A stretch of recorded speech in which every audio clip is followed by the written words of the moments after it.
Good morning! Tayo'y magluluto ng turon. Turon.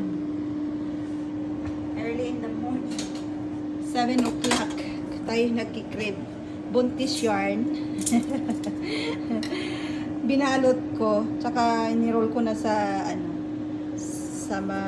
ba to? Sa sugar. Para dire-diretso. Maliit lang na yung lulutuan natin kasi lang. Konti lang. Ako lang naman ang kakain. Ayan. Sarap yung ilan. Tayo nakikrave. Maagang maaga. Sabi ko sayang naman yung saging.